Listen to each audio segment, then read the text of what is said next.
Dans cette salle, les imprimantes 3D tournent à plein régime. Pourtant, la cadence est insuffisante. La production journalière est de 50 à 70 visières de protection. L'objectif, pour parer au plus pressé, est d'augmenter les capacités de production. Au moins 5 imprimantes supplémentaires seraient nécessaires pour répondre à l'urgence sanitaire. Aujourd'hui, pour nous, l'objectif, c'est de pouvoir produire le maximum de pièces par jour. À raison d'une centaine par jour, il nous faut produire, pour la fin de la semaine prochaine, à peu près 1000 unités.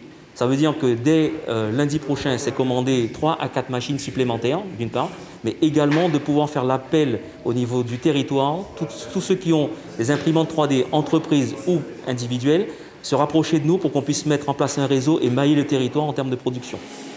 Il ne faut pas atteindre les 10 000 casques à la fin de l'année, c'est maintenant qu'il faut les sortir.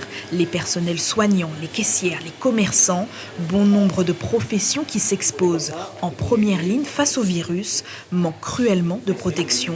Le docteur Ben Salah avait passé commande, il vient récupérer ses casques visières. Cette visière de protection, c'est important, je pense, pour le personnel soignant.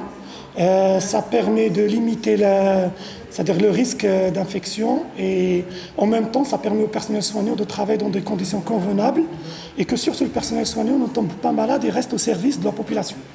L'Agence de développement économique GDI est aussi une pépinière d'entreprises. Dans une autre salle, l'équipe d'Île-de-Rose confectionne des masques, 60 à 80 par jour, avec seulement 2 machines à coudre et une troisième récemment offerte par la CTG, ce qui est très peu pour répondre à la demande.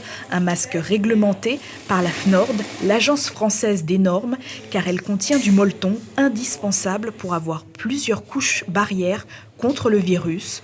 Pour eux, c'est une véritable satisfaction de se sentir utile pour le pays.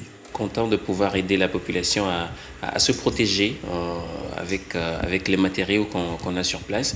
Et c'est toute la Guyane qui est dans ce combat face à la crise. Et c'est ensemble qu'on va pouvoir s'en sortir en respectant les gestes barrières, mais également en se protégeant du mieux qu'on peut. Des initiatives avec peu de moyens et une immense volonté pour protéger au plus vite les Guyanais. Suivez l'info sur Guyana Première, télé, radio et Internet.